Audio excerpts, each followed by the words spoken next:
Hello, this is Sam Simon, Dementia Man. Of course, I'm the playwright and performer of my new one-act play, Dementia Man, an Existential Journey. And this is my blog for the week of December 8th, or ending on the December 8th. It's been an extraordinary journey, and I hope if you've seen these blogs before, if you go to the website, DementiaMan.com, this has been my response to having been diagnosed with early stage Alzheimer's. I'm called today to reflect on some recent developments, and it can be maybe a little difficult to listen to. I have to say that when I was first diagnosed, I had to cope with what is a terminal diagnosis, a very serious diagnosis, and come to terms with it. Now, this was just this year that I finished writing my play and began performing.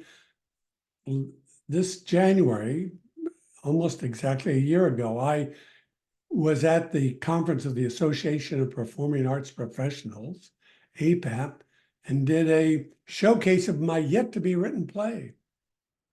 And the response was fabulous. I have been so energized this year by the wonderful responses and acknowledgement. Indeed, I just got a grant from Dementia Spring and been designated as one of their impact artists for 2023 into 2024.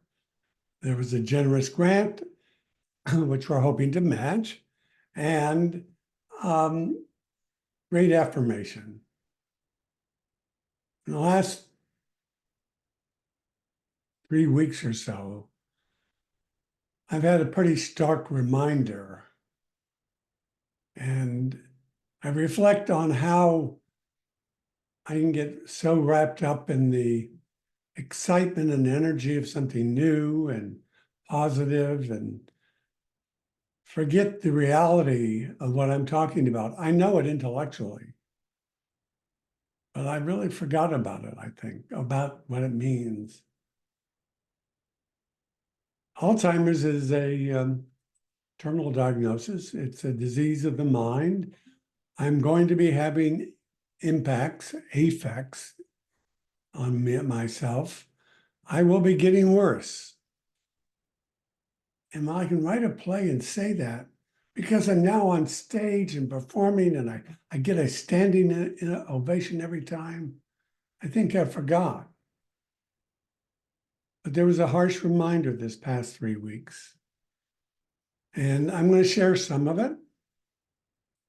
Only that it is a reminder, it's not an end. I'm not going to stop this process, though I now need to be careful and more aware.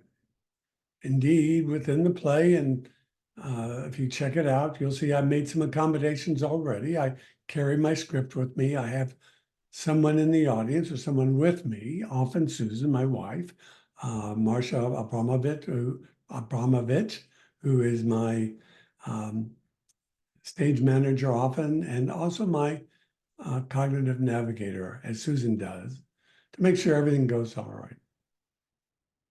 But then I hadn't before ever had my Groundhog Day.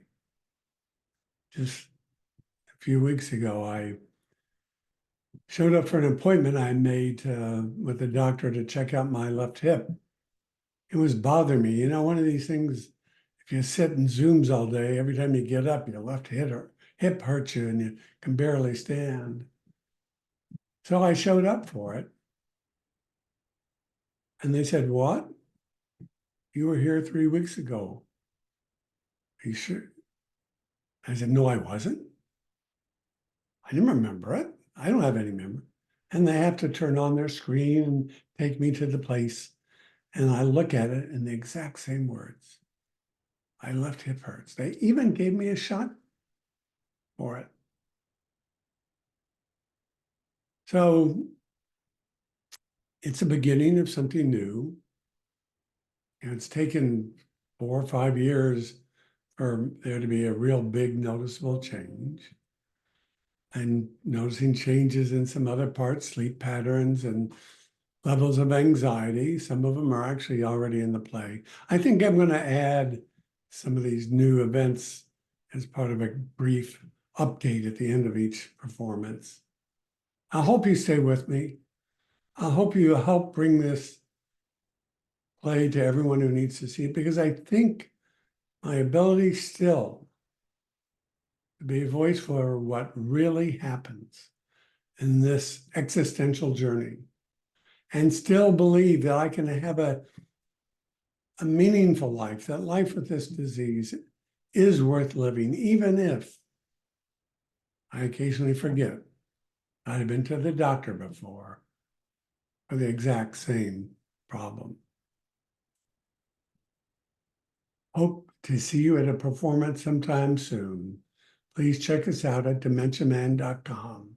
And if you're so moved, help us meet our end of the year goals to get enough money to bring this play around the country in 2024. Thank you.